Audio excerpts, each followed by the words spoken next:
Bonjour Agnès Pannier-Runacher. Bonjour Laurent Merci Neumann. d'avoir accepté l'invitation de BFM TV et d'RMC. Vous êtes ministre délégué chargé de l'industrie. On va évidemment parler de l'industrie, on va parler d'emploi. Je voudrais qu'on parle d'abord des masques. J'allais dire, vous êtes un peu la ministre des masques d'une certaine manière. D'abord, une question. Tous les Français se la posent. Depuis lundi, le masque est obligatoire dans les lieux clos, sous peine d'amende d'ailleurs de 135 €.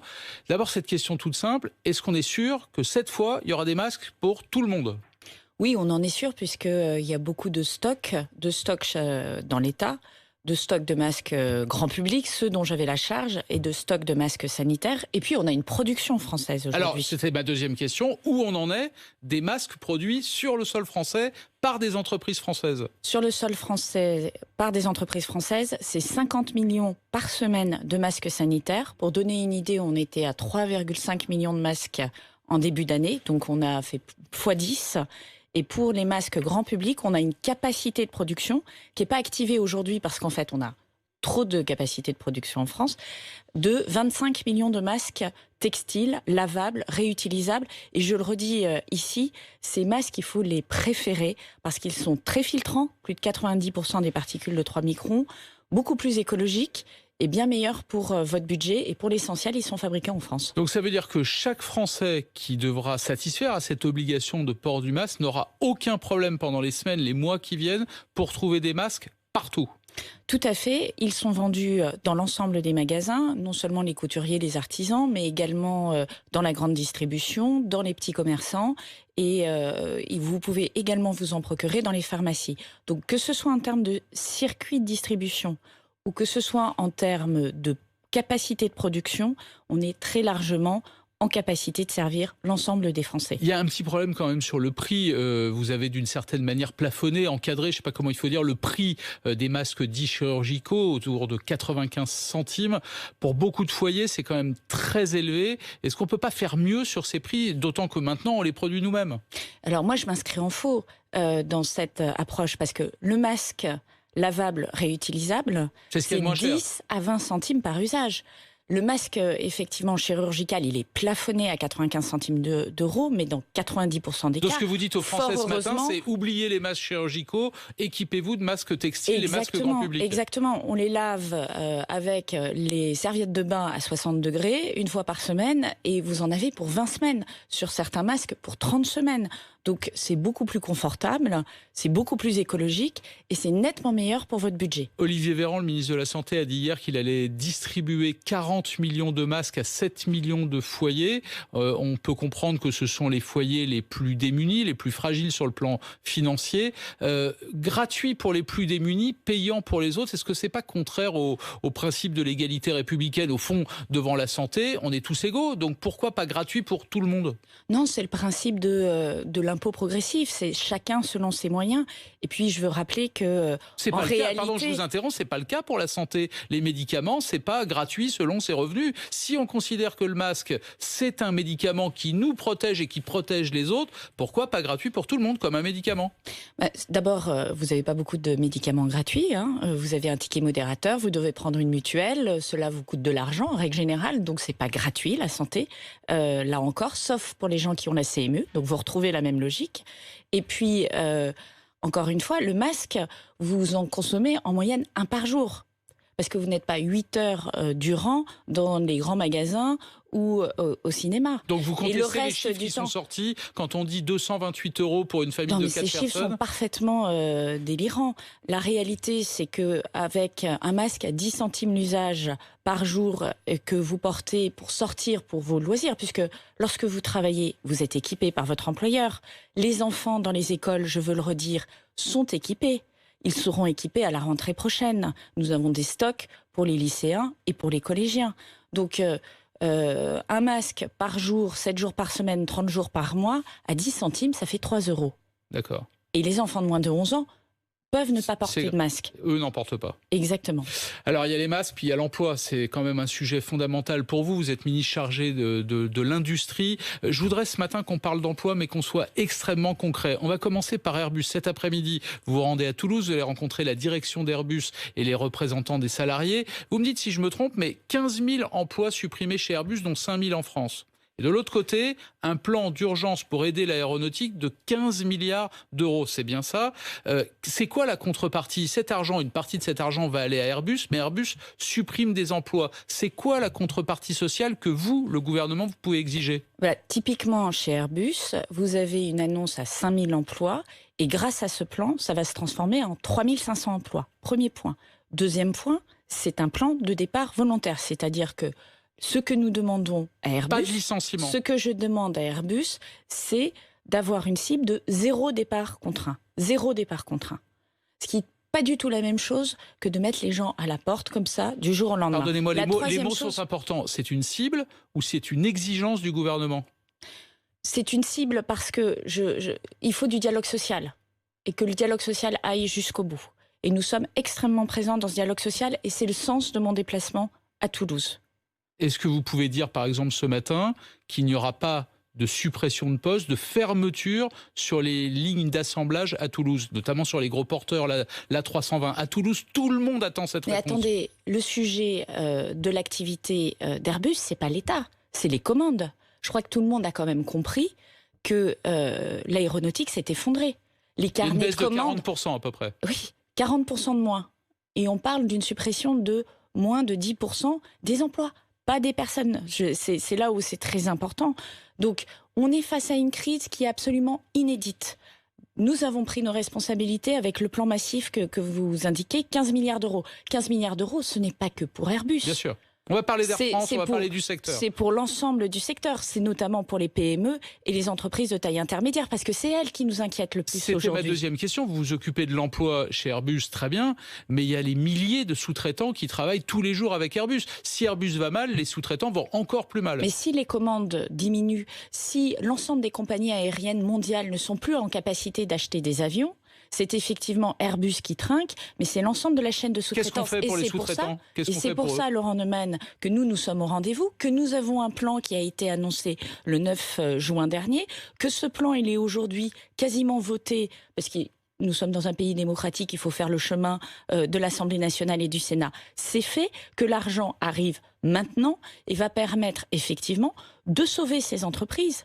Et je veux rappeler que dans le travail sur les entreprises en difficulté, les résultats de Bercy, c'est qu'on sauve 9 dossiers sur 10. 9 dossiers sur 10. Mais soyons concrets, les milliers de sous-traitants d'Airbus, je crois qu'il y a 24 000 entreprises qui travaillent pour Airbus. On fait quoi pour elles? C'est ce que je vous dis. Concrètement, c'est du chômage partiel de longue durée.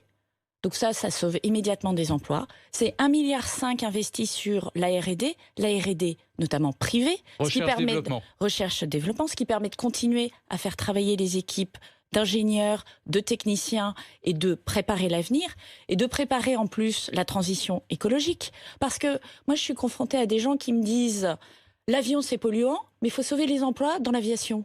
C'est magique. Mais c'est pas comme ça que ça se passe. Ça se passe justement en ayant la trajectoire et le plan ambitieux que nous avons, qui est à la fois de construire l'avion décarboné de demain, en 2035, donc en continuant à investir dans la recherche et développement et en faisant en sorte que tous les ingénieurs, tous les techniciens puissent continuer à travailler grâce au soutien de l'État, en continuant à soutenir les opérateurs, les techniciens, les gens sur la ligne en disant on n'a pas de travail pour 5 jours sur 5, mais on va en prendre en charge 2 jours et vous continuerez à travailler 3 jours collectivement. Sans et on va faire soutenir de salaire ça. pour les salariés. Ça, c'est une discussion à avoir aussi. C'est important. Non, parce que c'est 84% de salaire. 84% de salaire pour ceux qui gagnent 2 SMIC, 3 SMIC, etc.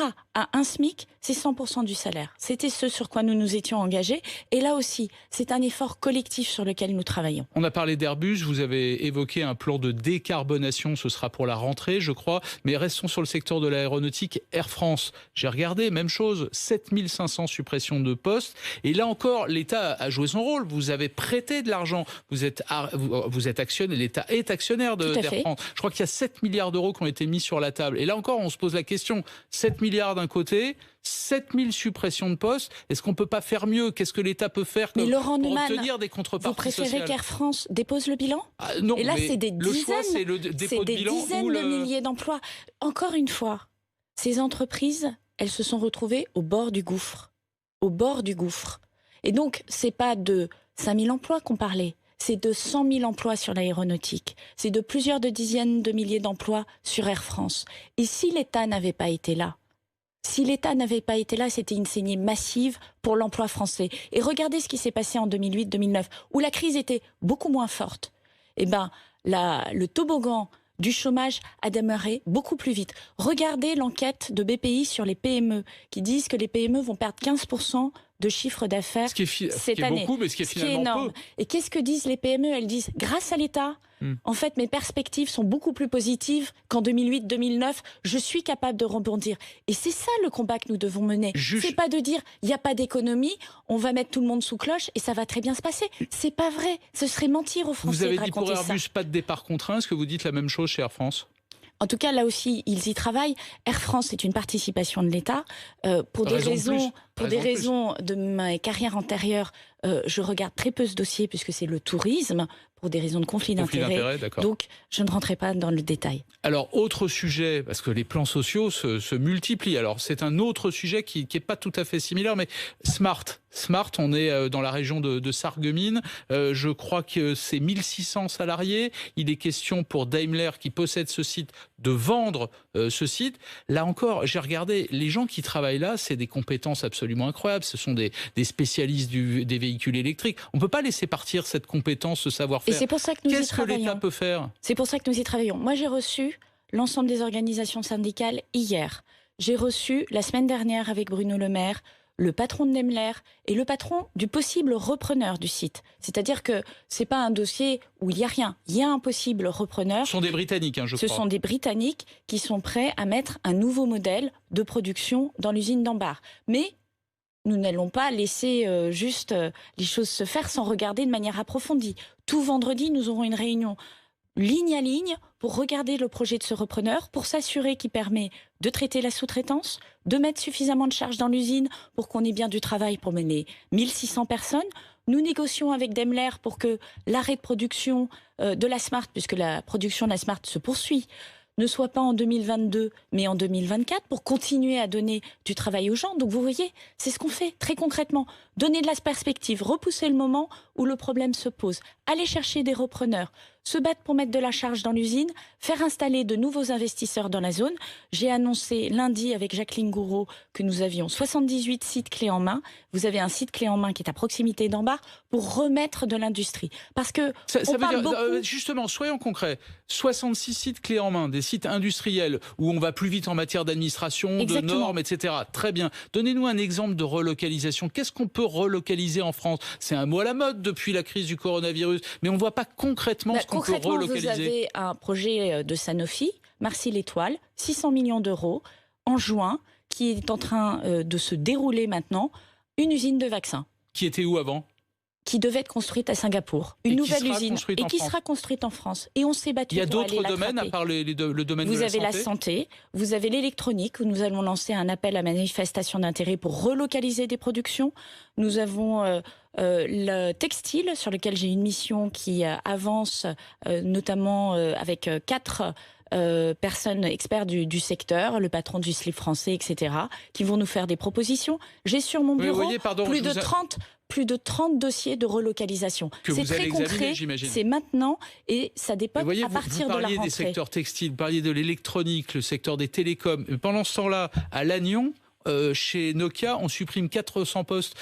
Et on en crée 300 chez Ericsson. Je suis allé regarder un peu le dossier. Et on en crée 300 chez Ericsson. Ce sont des chercheurs, ce sont des ingénieurs, ce sont des gens qui ont obtenu tous leurs diplômes, qui vont perdre leur emploi. C'est compliqué à comprendre. Mais parce que Nokia ne va pas bien. Encore une fois, dans l'économie, vous avez des entreprises qui vont bien, vous avez des entreprises qui vont moins bien. Nous sommes frappés par une crise inédite. Nous, notre travail, c'est de faire en sorte que les entreprises qui vont bien, on les pousse encore plus fort et elles créent de l'emploi. C'est exactement ce qui se passe.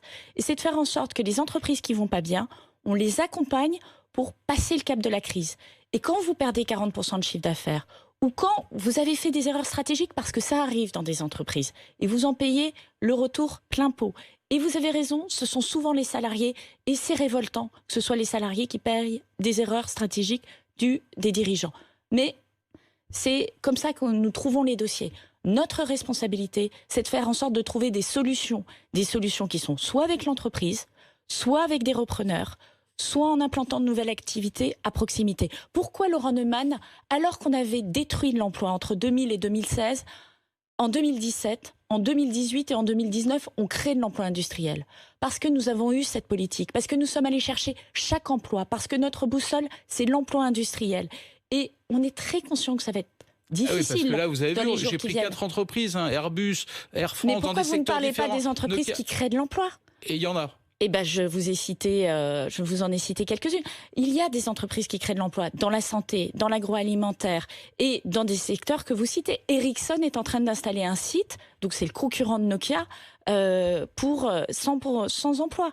Donc tout ça est en train de se dérouler. Ça va être très difficile. C'est une crise mondiale. Vous avez 40 millions de personnes qui sont au chômage côté États-Unis.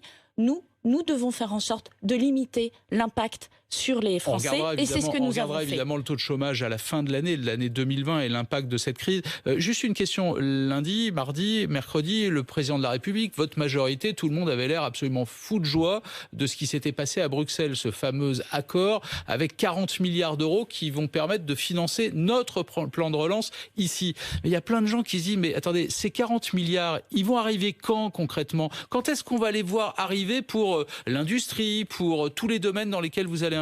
C'est quand? Alors, ça arrive dans les 2 ans qui viennent. Dans les 2 ans qui viennent? Dans les 2 ans, Laurent. Mais attendez, Laurent Neumann, on a mis 450 milliards d'euros depuis le démarrage de la crise sur la table. Je peux vous dire que les crédits, ils ne sont pas aujourd'hui saturés. L'espèce d'angoisse qui est articulée par certains de nos opposants en disant « mais où est l'argent ?» Mais ce n'est pas un problème d'argent aujourd'hui. Aujourd'hui, c'est un problème de travail, d'exécution des projets, d'aller chercher les entreprises. Les entreprises, aujourd'hui, elles ont énormément de moyens pour transformer leur appareil de production. On a des moyens, 150 millions d'euros sur l'automobile, on en a également sur l'aéronautique, et on vient de voter 490 millions d'euros, là, maintenant, disponibles au 1er août, pour subventionner les investissements dans le numérique. La décarbonation, la semaine du 24 août, Bruno Le Maire annonce c'est la semaine où le plan de relance sera présenté. Dans la foulée, j'annonce un plan de décarbonation des 10 sites les plus émetteurs de CO2 de France, avec des crédits que nous avons là, maintenant. Territoires d'industrie, 148 territoires qui ne sont pas les agglomérations. Nous avons 200 millions d'euros pour accompagner leurs projets. Alors, ne faisons pas croire aux Français qu'il n'y a pas l'argent et que l'État n'est pas à la manœuvre. Non, mais les Français, ils ont vu la mobilisation de l'État pendant la crise. Là, ils commencent à s'inquiéter de ce qui va se passer après la crise. Quand je ils ont été accompagnés. Je vous prends un exemple. Les artisans, les commerçants, les entreprises, les petites entreprises ont été accompagnés pendant la crise. Mais beaucoup d'entre eux se disent aujourd'hui, qu'est-ce qui va se passer à la rentrée? Le plan, par exemple, de report de charges sur plusieurs années, ça c'est acté, tout le monde y aura droit? Le plan de report de charges, effectivement, c'est acté. Non, mais ce que je veux dire, c'est que n'importe quel commerçant, artisan viendra voir sa direction des impôts, demandera un report de charges et l'obtiendra? Oui, monsieur Neumann. Oui. Sur 3 ans? Sur 3 ans. Et Alain Griset, il travaille, on échangeait encore hier, justement parce qu'il veut que ce soit le plus simple et le plus accessible possible pour les artisans et les commerçants. La seule limite, c'est celle du droit, qui fait que lorsqu'une entreprise n'est pas viable, et ça existe même en temps normal, en temps de croissance, on ne peut pas l'aider. Lorsqu'une entreprise n'est pas viable, c'est-à-dire une entreprise qui est rentrée dans la crise alors que ça allait déjà très mal et qu'en réalité elle n'était pas capable de continuer son activité. Mais pour toutes les autres entreprises, y compris celles qui ont traversé des difficultés, y compris celles qui étaient en plan de redressement judiciaire depuis le 1er janvier 2020, y compris pour celles qui ont été en redressement judiciaire l'année dernière et qui ont un plan de continuation, c'est-à-dire auquel le tribunal a fait crédit d'être capable de se redresser, seront accompagnés. Les artisans et les commerçants écoutent ce que vous dites ce matin. Une question qui n'a rien à voir avec le plan de relance. Je suis allé regarder les chiffres ce matin et je sais que c'est un sujet qui doit vous intéresser. Les femmes ne représentent que 30% des effectifs dans l'industrie. Vous vous rendez compte? 30%. Et j'ai envie de vous demander ce matin, mais vous qui prenez ce ministère, vous allez faire quoi concrètement? Du concret, les écarts de salaire, le plafond de verre pour accéder aux postes de pouvoir, les comportements sexistes dans l'entreprise. Qu'est-ce qu'on peut faire pour éviter ça? 30% de femmes seulement dans l'industrie? Alors, ce qui est choquant, ce n'est pas les 30% de femmes, c'est que 30% de femmes, et ça fait 10 ans que ça n'a pas changé, et c'est surtout 20% de femmes dans les comités exécutifs et les fonctions d'encadrement. Le fameux plafond de verre. C'est ça le point. On parle d'un plafond de verre, je ne sais pas si c'est un plafond de verre d'ailleurs. Et parois de verre, puisque les femmes sont souvent dans les fonctions support, on les trouve à la RH, à la communication, mais quand il s'agit de production ou de recherche et développement, il y en a beaucoup moins. Et évidemment, du coup, ça leur bloque l'accès aux postes de responsabilité. Donc qu'est-ce que vous faites ? Moi, j'ai mis en place depuis 18 mois, donc ça fait 18 mois que j'y travaille, y compris lorsque j'étais secrétaire d'État sans affectation, un conseil de la parité, de la mixité professionnelle auprès du Conseil national de l'industrie. Le Conseil national de l'industrie, il est présidé... C'est demain d'ailleurs la première réunion, je crois. Hein. Ah non, ça fait 18 mois qu'on travaille. Non, mais la réunion du Conseil national de l'industrie. Le Conseil national de l'industrie, on le réunit pour effectivement travailler sur le plan de relance et concerter avec l'ensemble des organisations syndicales, les associations et en 18 mois, ce que vous avez élus fait a des conséquences concrètes, on les voit déjà arriver ? En 18 mois, on a travaillé d'abord sur... parce que le problème des femmes dans l'industrie, ça commence à 5 ans. Hein. C'est les jeux que vous donnez à la petite fille versus le petit garçon. Et c'est le fait de dire que lorsque les petits garçons jouent avec des jeux de construction, vous savez quoi, 5 ans plus tard, ils arrivent à bien se repérer dans l'espace et ils sont plus agiles dans la conception.